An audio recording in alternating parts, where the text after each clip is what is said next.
Prepárate para entrar en el misterioso mundo del crimen, donde hasta los más jóvenes pueden hacer cosas aterradoras. Hoy te voy a hablar de los 9 asesinos en serie más jóvenes de la historia. Es increíble cómo el mal puede esconderse en lugares que no esperarías en absoluto. Número 1. En 2015 se produjo un suceso muy triste y aterrador en Broken Arrow, Oklahoma. Dos hermanos, Robert y Michael Bieber, hicieron algo muy malo a su familia. Hirieron a sus padres y hermanos, resultando en sus muertes. Es realmente triste y ha conmocionado a todos en la ciudad. Los hermanos Bieber utilizaron armas peligrosas como cuchillos y un hacha para atacar a su familia. Lo planearon con antelación. Michael le dijo a su hermana que entrara en una habitación, pero esto era para distraerla mientras Robert la atacaba. Luego atacaron a su madre y a su padre. Su hermano Daniel intentó pedir ayuda, pero Michael le mintió y le dijo que Robert también le perseguía. Daniel abrió la puerta y los dos hermanos entraron. Mientras tanto, su hermana mayor consigue escapar y pedir ayuda. Activó la alarma de la casa para advertir a la gente del peligro, pero Michael consiguió desactivar la alarma y hacerla volver al interior de la casa. Otros dos hermanos menores se escondieron en el baño para protegerse. Por desgracia, Michael les convenció para que abrieran la puerta, haciéndoles creer que Robert les estaba atacando. Afortunadamente, la policía llegó a tiempo gracias a la llamada de Daniel. Detuvieron a los hermanos Bieber y los llevaron a la cárcel. Más tarde, fueron declarados culpables de sus terribles actos. Robert admitió lo que había hecho y fue condenado a prisión para el resto de su vida. Michael optó por comparecer ante un juez y también fue condenado a permanecer en prisión para siempre. Es una historia muy triste y aterradora. Debemos recordar que la violencia nunca es la respuesta y que siempre debemos buscar formas pacíficas de resolver nuestros problemas. La familia Bieber ha vivido una tragedia increíble y debemos asegurarnos de que nos cuidamos unos a otros y pedimos ayuda si la necesitamos. Número 2. Brenda Spencer es un nombre vinculado a un triste suceso que trastornó profundamente al país y puso de relieve temas cruciales como los problemas de salud mental y el acceso a las armas.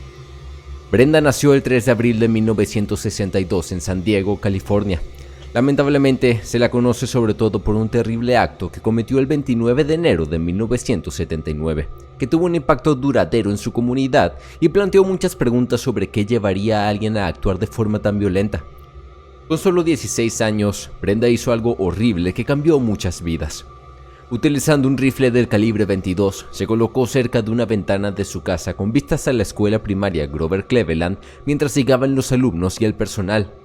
Disparó sin elegir a sus víctimas, alcanzando a personas inocentes sin piedad. Su acto tuvo consecuencias catastróficas, causando la muerte de varias personas e hiriendo a otras 9. Entre los muertos se encontraban el director Burton Bragg y el consejero Mike Zucker, cuya pérdida conmocionó a la comunidad. Este inimaginable acto de violencia dejó a muchos preguntándose cómo una adolescente podía hacer algo así. Tras su detención, la respuesta de Brenda a la pregunta de por qué lo había hecho aumentó la confusión. Simplemente respondió: "No me gustan los lunes". Estas palabras cogieron a todo el mundo por sorpresa, dejando a la gente buscando respuestas para entender un acto tan incomprensible. Durante el juicio se descubrió que el difícil pasado de Brenda había contribuido a su comportamiento. Se descubrió que tenía tendencias violentas y estaba deprimida. Le fascinaban las armas de fuego e incluso había pedido una pistola a su padre como regalo de Navidad en 1980. Brenda fue juzgada y condenada por varios delitos, entre ellos asesinato y agresión con arma de fuego. Como en aquel momento era menor de edad, fue condenada a 25 años de cadena perpetua. A pesar de varios intentos de apelar su condena, sigue en prisión. Número 3. TJ Lane, cuyo verdadero nombre es Thomas Michael Lane III, es conocido por hacer algo realmente terrible que conmocionó a todo el mundo en Estados Unidos. Nacido el 19 de septiembre de 1994, Lane se hizo tristemente famoso por un acto violento que cometió cuando era adolescente. El 27 de febrero de 2012, cuando solo tenía 17 años, Lane sacó una pistola en su instituto de Chardon, Ohio. Disparó contra los estudiantes que se encontraban en la cafetería durante el desayuno. 3 estudiantes, Daniel Parmenter, Demetrius Cullen y Russell King Jr., perdieron la vida ese día y otros 3 resultaron heridos. No está claro por qué Lane hizo esto. Algunos creen que estaba enfadado o que tenía problemas personales, mientras que otros piensan que la culpa podría ser de problemas de salud mental. Cuando tuvo que hablar ante el tribunal, llevaba una camiseta con palabras desagradables escritas en ella y se dirigió a las familias de las víctimas de forma muy respetuosa. En marzo de 2013, Lane fue declarado culpable, lo que significa que el tribunal decidió que era responsable de lo que había hecho. Fue condenado a pasar el resto de su vida en prisión sin posibilidad alguna de salir. El juez dijo que lo que había hecho era muy mezquino y que era importante proteger a los demás de alguien capaz de semejante violencia. Lo ocurrido en el instituto de Chardon hizo que la gente hablara mucho de la seguridad en las escuelas, del control de las armas y de la importancia de cuidar nuestra salud mental. Fue un recordatorio de que si ves a alguien que parece tener problemas o mostrar signos de violencia, tienes que hablar con un adulto. Lo ocurrido cambió la vida de las familias de las víctimas y de todos en Chardon. Estaban muy tristes y conmocionados, pero también se apoyaron mucho unos a otros y demostraron que eran fuertes y estaban decididos a seguir adelante. Número 4. Craig Price es alguien tristemente célebre por algunas cosas realmente malas que hizo cuando era muy joven. También se le conoce como el degollador de Warwick. Nació el 11 de octubre de 1973 y creció en Warwick, Rhode Island. Desde muy pequeño, Craig empezó a comportarse de forma que asustaba a los demás. Era malo con los animales y agresivo. Sin embargo, nadie podía imaginar lo mucho que empeorarían las cosas. Cuando Craig tenía 13 años, en 1987, hizo algo realmente horrible. Atacó a una mujer de 27 años, Rebecca Spencer, en su casa y la mató. Menos de un año después, atacó a otra familia, Joan Heaton, y sus 2 hijas, Jennifer y Melissa. Estos horribles crímenes sembraron el terror en la ciudad de Warwick. La gente tenía miedo porque no sabían quién era el culpable. Pero finalmente, en 1989, un testigo aportó información que condujo a la detención de Craig. Finalmente, confesó los crímenes que había cometido. Lo que realmente sorprendió a todos fue que Craig fuera tan joven cuando cometió estos crímenes. Con solo 15 años, se convirtió en uno de los delincuentes en serie más jóvenes de la historia de Estados Unidos.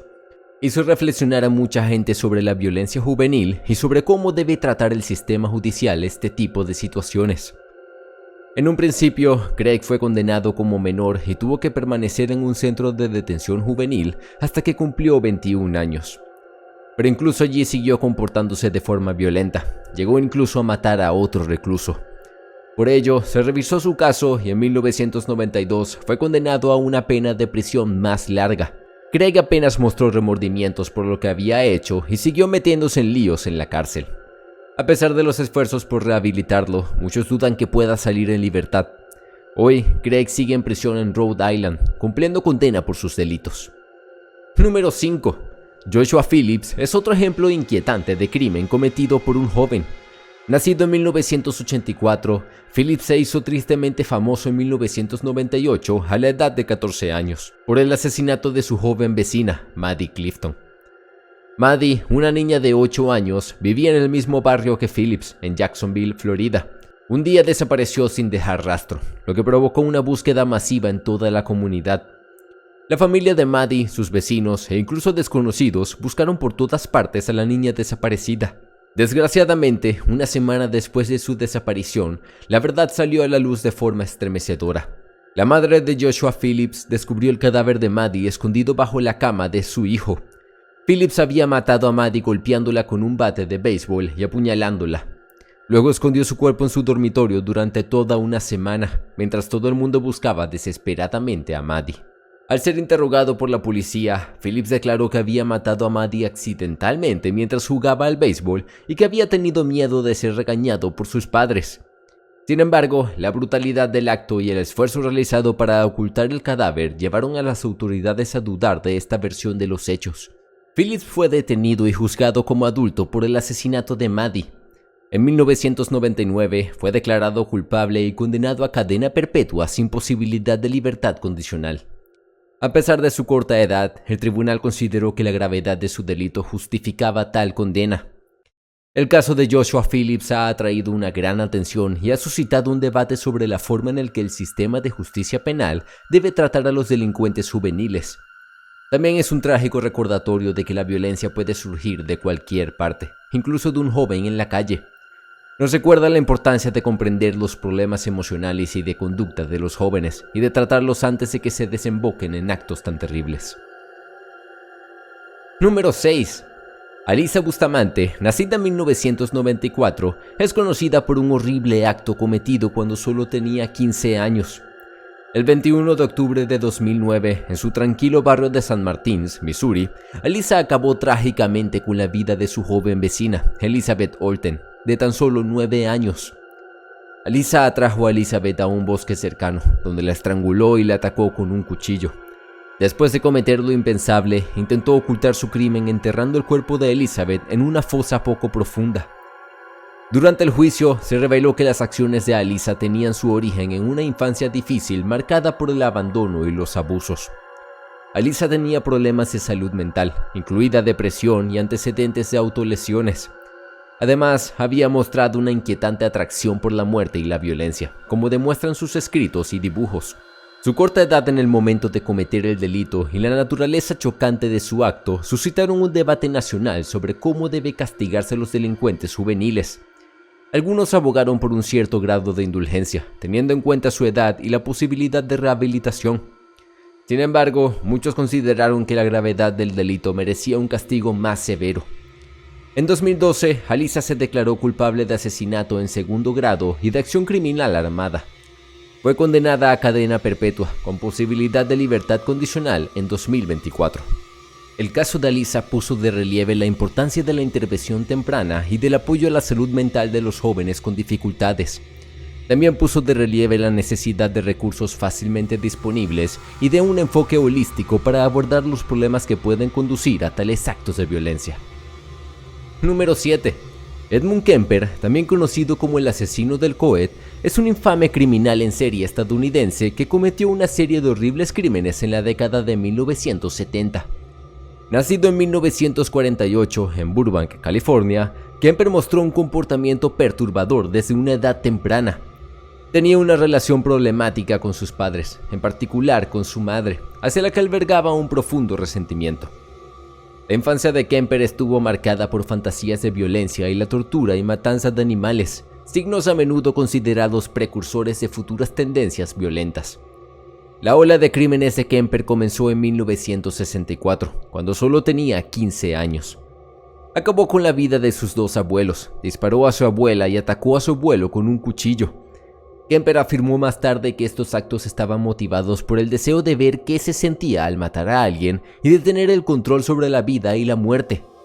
A pesar de los años que pasó en una institución psiquiátrica, Kemper fue puesto en libertad en 1969, a pesar de las preocupaciones expresadas por los psiquiatras sobre su potencial para la violencia. Trágicamente, sus temores resultaron fundados cuando Kemper cometió una serie de crímenes brutales a principios de la década de 1970. Sus víctimas eran principalmente mujeres jóvenes, lo que le valió el sobrenombre de asesino de chicas. Kemper tenía la costumbre de hacer autostop a las estudiantes y llevarlas a lugares aislados donde las estrangulaba y descuartizaba. La violencia de Kemper culminó en 1973, cuando acabó con la vida de su propia madre y de una amiga de esta.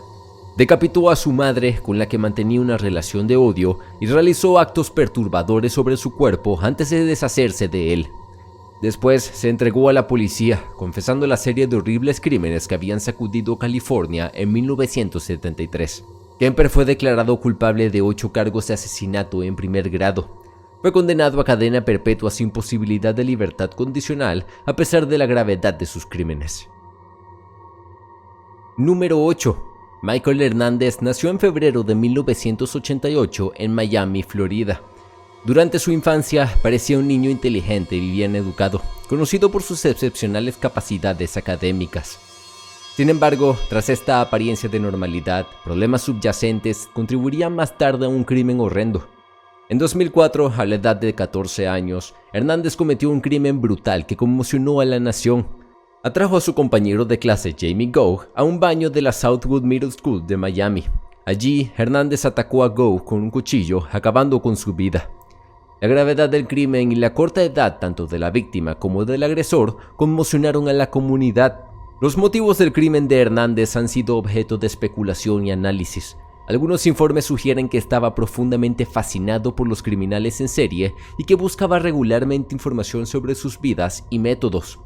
Además, se descubrió que llevaba un diario lleno de escritos perturbadores y dibujos que mostraban violencia. Estos factores, combinados con un deseo de notoriedad, pueden haber contribuido a su decisión de cometer un acto tan atroz. Tras su detención, Hernández fue juzgado en un proceso que comenzó en 2008. La fiscalía presentó pruebas convincentes, como grabaciones de vigilancia y testimonios de compañeros de clase, que demostraban la naturaleza premeditada y calculada de su crimen. Aunque solo tenía 14 años en el momento del crimen, Hernández fue juzgado como adulto, lo que generó un importante debate sobre el castigo apropiado para los delincuentes juveniles. En 2008, el tribunal declaró a Hernández culpable de asesinato en primer grado. El joven criminal fue condenado a cadena perpetua sin posibilidad de libertad condicional. Se le llenaron los ojos de lágrimas cuando escuchó la terrible sentencia. La sentencia reflejaba la gravedad de su delito, y el juez estaba bastante convencido de que suponía una amenaza significativa para la sociedad. La decisión de condenar a cadena perpetua a un delincuente juvenil fue bastante controvertida. Llamó la atención sobre los retos a los que se enfrenta el sistema de justicia juvenil, el potencial de rehabilitación y el equilibrio adecuado entre castigo y redención. Desde su condena, Hernández ha intentado en varias ocasiones apelar su sentencia y conseguir que sea anulada. Alegó que debería haberse tenido en cuenta su edad. Sin embargo, nunca tuvo la oportunidad de salir de prisión y en 2021, a la edad de 31 años, murió entre rejas. Según la autopsia, Hernández, que padecía obesidad mórbida con 1,78 metros y 129 kilogramos, murió de arritmia cardíaca.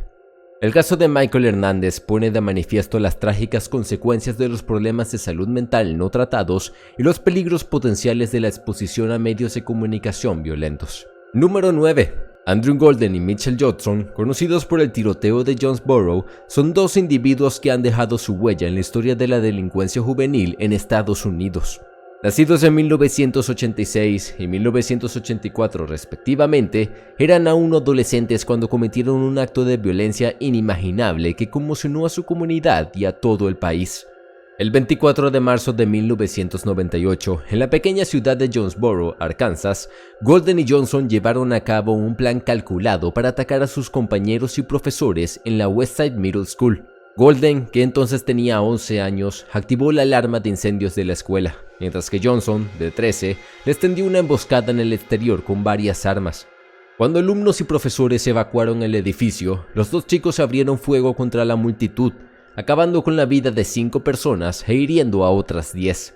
Este espeluznante acto de violencia no solo sembró el terror en su pequeña comunidad, sino que resonó en todo el país, planteando serias cuestiones sobre la seguridad escolar y el control de armas. Tras la masacre, Golden y Johnson fueron rápidamente detenidos y puestos a disposición judicial. A pesar de su corta edad, fueron juzgados como adultos debido a la gravedad de sus crímenes. Sin embargo, debido a las leyes de Arkansas de la época, los dos chicos no podían ser detenidos hasta que cumplieran 21 años. Así que, tras cumplir sus condenas en centros de detención de menores, los dos hombres fueron puestos en libertad a los 21 años, lo que provocó la indignación de la comunidad y de las familias de las víctimas. Desde entonces, han llevado vidas manchadas por su pasado y se han enfrentado a diversas dificultades legales y personales. El caso de Golden y Johnson sigue siendo uno de los incidentes más estremecedores en los que se han visto implicados menores de edad en Estados Unidos. Su historia plantea interrogantes permanentes sobre el sistema de justicia juvenil, la responsabilidad penal y el trato que la sociedad dispensa a los jóvenes autores de actos de violencia extrema.